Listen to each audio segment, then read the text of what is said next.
From Southern California, this is The Circle of Insight, a show about everything in psychology. Hear the latest in news and views on psychology. Our motto is simple: wherever there is psychology involved, we are there. And now, here's your host of The Circle of Insight, Carlos Vasquez. Hi everyone, my name is Carlos Vasquez, doctoral candidate in psychology and the host of Circle of Insight, where we discuss the topics you have chosen with leading experts. Our motto is simple: wherever there's psychology involved, we are there. Today we're going to be talking about religion. Why do we have religion? 80% of people in America identify as having a certain religion affiliation. 20% of men say no, 13% of women say no. But that's very small in comparison to how many say yes. So we're going to talk today with a special guest, Dr. Melody Bacon. She is the campus director of the Chicago School of Professional Psychology. Thank you so much, Dr. Bacon, for coming today. You're welcome. Glad to be here. What we're going to do first, before we get into the heavy-duty why do we have religion question, we're going to ask a little bit about Dr. Bacon, how she got into the world of psychology and religion. Yeah, absolutely. Actually, I had been in an MBA program and discovered I really, even though I'd been in business for a long time, I really didn't want to pursue that, so I was kind of at a loss. And I'd actually been reading the works of Carl Jung for quite a while, just out of my own personal interest and growth, and found a doctoral program that blended the works of Jung and humanities and a lot of different things. And so I ended up getting my doctorate in clinical psychology with an emphasis in depth psychology, really focusing on Carl Jung and archetypal psychology. How is Carl Jung different, for instance, in his style of psychology compared to some of the other ones? What does he really focus on? He was a very wide-ranging scholar of humanity, and actually almost an anthropologist in the way he explored humankind. So he read extensively literature and mythology of every human culture. And then when he was doing his psychiatric work in Burkholtzy in Switzerland, he was struck with how often he would find themes in the dreams of his clients that were connected to a mythology from India or Tibet or somewhere that there would be no way for them to have ever read anything or known about this. And that got him started into exploring, well, are there common themes across humankind that aren't culture bound or historically bound? And he discovered quite a number of them that he called archetypes, which are just common ideas that you find that not only are the ideas, but they have a big emotional charge to them. And is this part of that collective unconscious that he talks about? Okay. So that actually came from the ideas of Kant. He also was a philosopher, Carl Jung was, and Hegel, and he read a lot in that area too. And Kant had the idea of categories, that when we came in as human beings, we have pre-existing categories that are filled in with information. And it's similar to that idea that as a human being, an example is mother. That's probably one of the biggest archetypes. Every human has, when you say the word mother, has some resonance with it. It doesn't matter if they're from China or they're from Japan or they're from India or here. It's a common theme. And so he assumed that somehow we come into being with an inherited, whether it's DNA or whatever, with inherited predispositions to ideas and concepts that transcend just our own personal experience. So it'd be safe to say he didn't believe in the tabula rasa theory. No. Okay.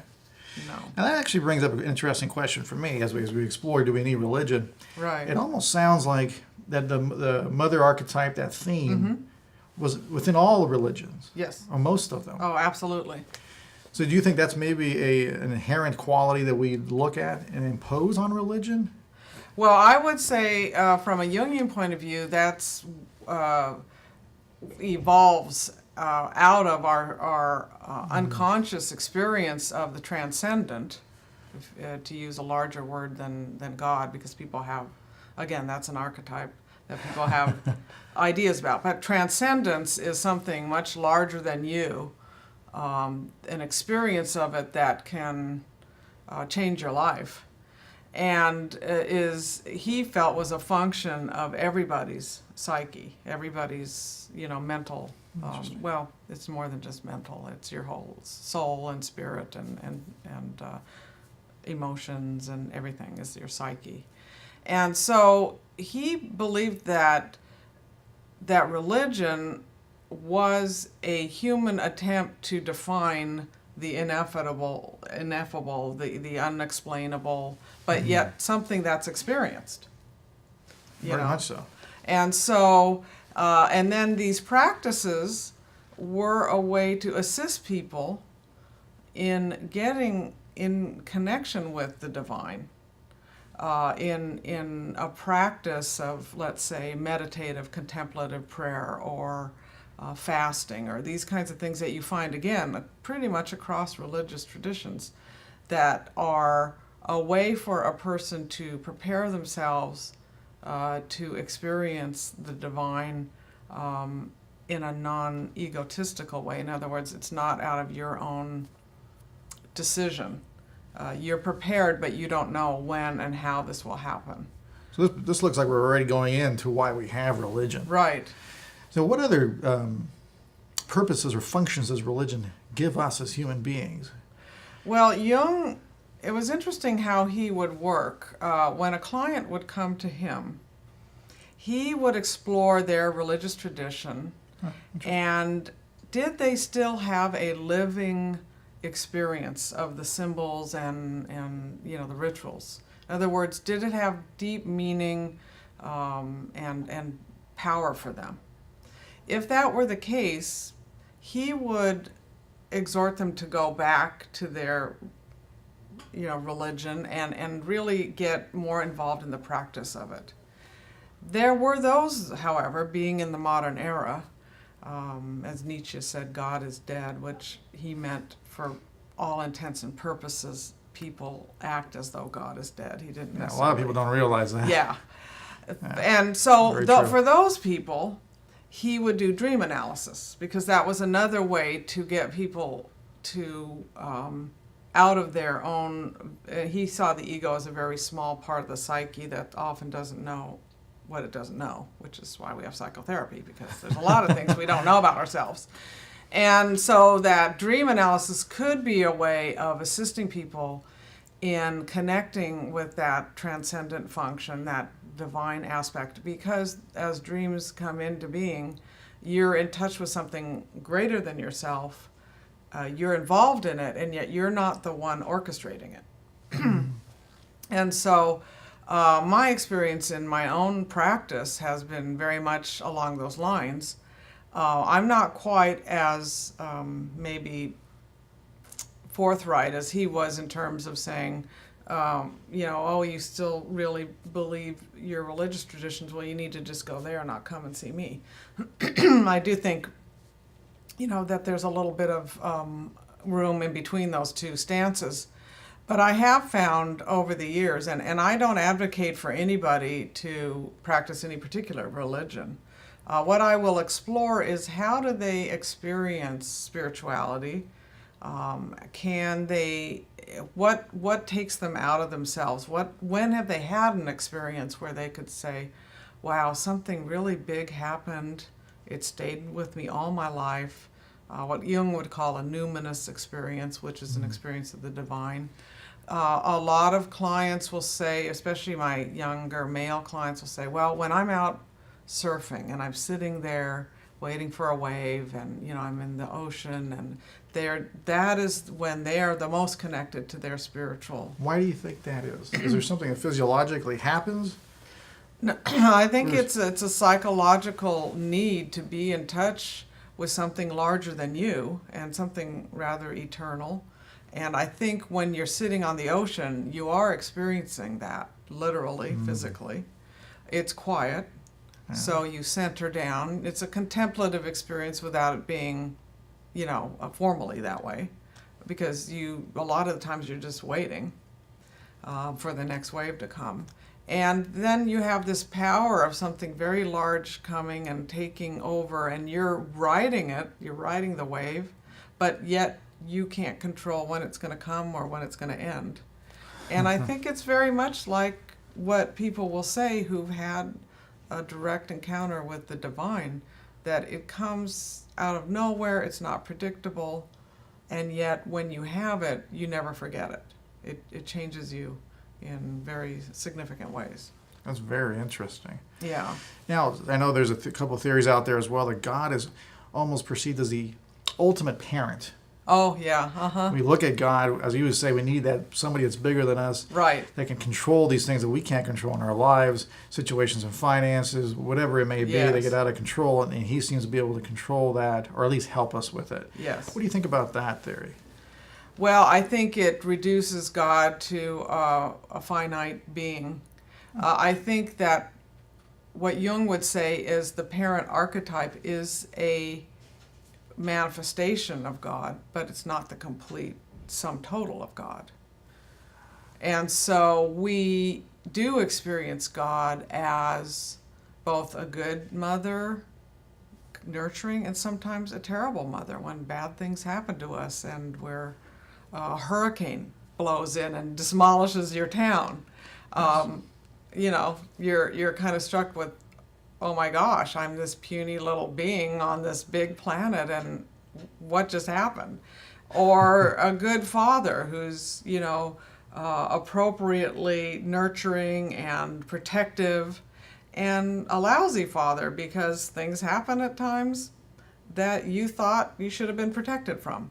And so there has to be a mysterious quality to God. Otherwise, God is just a figment of our imagination, which is what an atheist would say.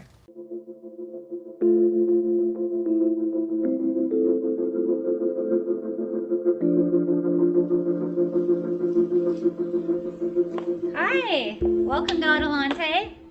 This is Adelante Recovery, and my name is Yvette Kuglin, and I'm part of the staff. Adelante Recovery Center has helped people in dual diagnosis for 5 years. We accept most PPO insurances and provide luxury accommodations and 24-hour support.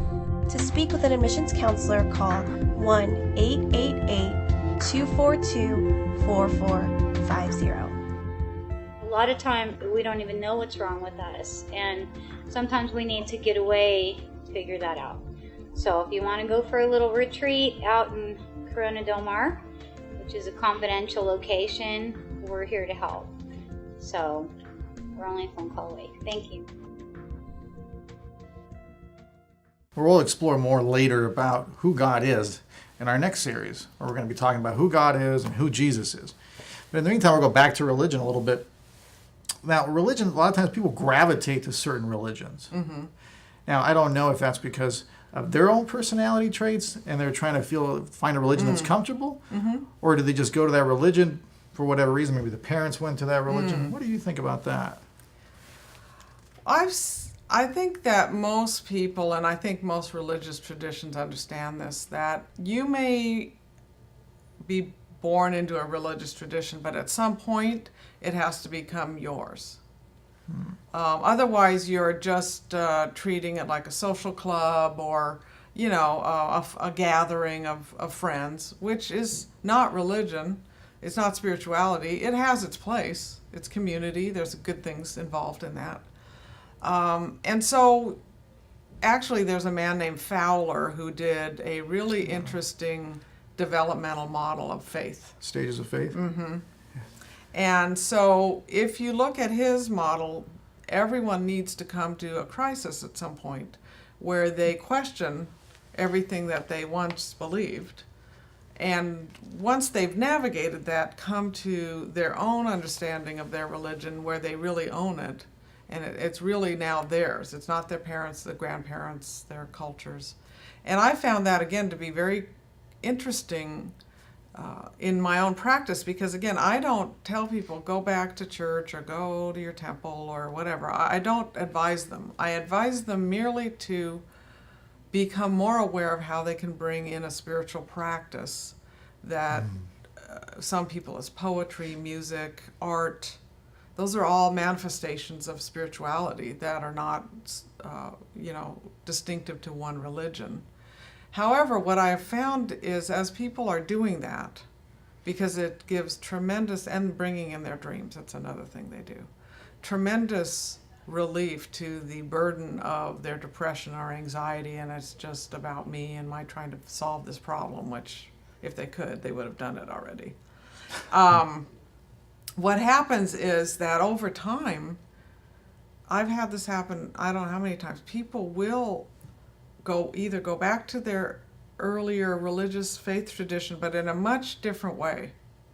It's almost like from a Bowenian, which is another theory of psychology. Bowen family systems holds that in order to become fully developed as a human, you need to differentiate from your family. In other words, be distinctive from them without separating. I'm me, you're you. Here's the ideas I believe, here's the ones I don't, but I'm still connected to you. That's differentiation. Jung had a similar idea, which was called individuation, which was less about family systems and more about the individual incorporating very holistic aspects of themselves. In other words, parts of themselves that they weren't aware of, probably other people are, that they start to incorporate them into their conscious self. That's individuation. So I have found many people will just over time say, I started going back to church. I found a parish I love or a congregation I really enjoy. And they're really amazed at how wonderful it is for them. Even though we never discussed this, it wasn't part of a treatment plan. I was nothing I ever articulated, because I'm very careful not to impose any, belief systems, whether it's about religion or anything, on my clients. Now, this is subsequent to crisis. It's just part of what happens over time as we're working together. Interesting. And does the effect last? Yes. Actually, the most lasting. I had a woman, for example, who came in and had been so depressed that she really was not functioning. I mean, she had gone to therapists and psychiatrists and was on 20 medications. And over time, she actually had a deep spirituality, but it was of a kind of a persecutory type. So we had done a lot of dream work, and I introduced her to some contemplative practices because she had a lot of anxiety, and it was a way for her to calm herself down and focus her mind, very much like the mindfulness ideas. And she one day had gone on a tour of the Holy Land, and anyway, basically reconnected with her Catholic tradition, and subsequent to that found a spiritual director. And she just, it was almost like a desert where water had just flown into, I mean, she just blossomed. And That's wonderful. Yeah, it really was, Yeah. because now she's truly engaged in life in a very meaningful way, a very spiritual way, but not in one where it's hyper-religious, dogmatic, telling everybody else you're going to hell, that kind of thing. The shadow side of what Jung would say of religion, which is people, you're on the outside, I'm on the inside, those kinds of things that people will do, whether it's religion or politics or any group of people. There's the inside group and the ones that are on the outside. That's a shadow side of human community. So we have to be really careful with confusing religion and the way it's practiced by human beings who have all kinds of problems, and the spiritual truths behind the religions that sometimes get really muddied because the practices are so injuring and hurtful. And I found that a lot of my clients have had painful experiences in a religion. With their their religious practice. That actually brings me to another point, the opposite of what you just said. You're talking about how it brings discomfort and pain. Right. Before we get to that part, which is quite fascinating as well, and we've heard that, I know some theories, I think attachment theory, they sometimes associate religion or God, better said, but we'll use it for religion right now, as a place for comfort, a security. That repeating over and over provides that certainty for us. And as human beings, we don't like uncertainty. Right. No matter what area or discipline you're talking about, whether it's financial or religious or life. We like to know what's going to happen. Exactly. And do you think religion provides that comfort and security for us? And then we can tackle that other one of discomfort if it goes to the extreme, of course. I think that simplistic religion does. But the reality is God is mysterious and not pigeonholed into any one pre-existing idea that we have. And I think the problem with seeing religion or experiencing God as someone who is definable is when we experience something outside of that definition, your child gets cancer, or you lose everything you've ever worked for and you're 65. I mean, your house is blown down in a hurricane and all your savings are in that. Then people get stumped with, well, wait a minute. This wasn't part of the plan. And so suffering, even though in the larger religious tradition is a means of connecting, well, in the Christian religion in particular, connecting with the suffering of Christ and a deepening of one's own true spirituality in the long run. That's the way one would frame it. For most people, that's a very difficult thing to grasp because we do think that in our hearts we can control what happens to us by following our religious precepts and being good. And if we do all these things, no bad things will happen to you. Almost we're owed it. Right. We're owed a good life we do. because of it. It's really more of a contractual experience of their religion. Put it, Yeah. In fact, I did a lot of research on divorce and ended up mainly interviewing women who were into the Christian tradition. And every one of them had had that contract with God in their minds when they got married, which was, How so? I married a Christian, I went to church, I did my Bible studies, and then they end up getting divorced, and it's like, hey, you didn't keep your part of the bargain. I did my part, I wasn't supposed to get divorced. And it was actually useful in the long run in terms of reconceptualizing this very narrow idea of God and their own self and their own psychological experience. And so they all became much deeper in their faith in a much more nuanced way. But they had to go through a very trying, difficult time to get there. Fowler stage again, the crisis. Yes. And so it was the worst, best thing that ever happened to them, Going back to what you mentioned earlier about the discomfort and the pain that it can cause. Right. What did you see there? What gave you, give me some examples, I guess we better say. In terms of the research that I did? Yes, well, you said you saw some discomfort and pain from religion. Yes. So mainly what will happen is in certain traditions that are very rigid, if you start to venture outside of their very deeply held precepts, let's say my husband was raised in the Seventh-day Adventist tradition, and women were not supposed to wear jewelry. That was one of their, it wasn't from the Bible, but it was one of their traditions. And there was a big controversy about wearing wedding rings. And my husband had gone through, Bible college and seminary and his whole schooling, and this was a big crisis for him because he thought, really, you're going to make somebody's test of faith about whether they're wearing a wedding ring or not? And by him not going along with that, they were, the elders were basically saying, pick either wear the ring and leave, or you can stay and not wear. So people will often have these kinds of hurtful experiences that are deeply wounding because they thought that people could see, in his case, people could see the larger theology isn't about whether you wear a ring or not. It's how you comport yourself in the world. And so that's been one thing. Other people have felt that there was a lot of condemnation, particularly with mental illness.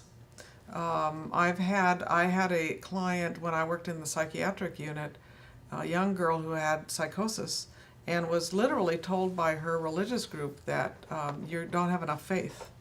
That's why you're having these psychotic episodes. Wow, so the diagnosis was based on her lack of spirituality or connection with God. And people will often believe that if they were more spiritual, bad things wouldn't happen to them. I usually point out if you can't find anybody in the Christian Bible that didn't have suffering, including Jesus, how do you explain that? If he was the perfect man, how did he die such a horrible death? That's a great point. You would expect him to have a perfect life with no bad things ever happening to him, according to the theology that people are holding, which is, again, a really incorrect. It's more so, I think, a function of American culture than it is about true theology. That's great. Yeah. That's great. Thank you so much, Dr. You're Bacon. welcome. And thank you for joining us on another episode of Circle of Insight. If you want to get more information on Circle of Insight, you can go to facebook.com/Circle of Insight, where you can also post comments on today's show or previous shows. And you can also look at daily updates that we provide for you. Our next episode is going to be part 2 of this discussion with Dr. Bacon. Why do we need religion? We're going to explore a little bit more about that concept. As I wanted to ask questions such as, does religion control people? Has it been used for controlling people? And we're going to talk a little bit about symbols and the roles they have in religion and life. Once again, thank you very much for joining us. And as always, remember the motto, wherever there's psychology involved, we will be there. See you next time, everyone.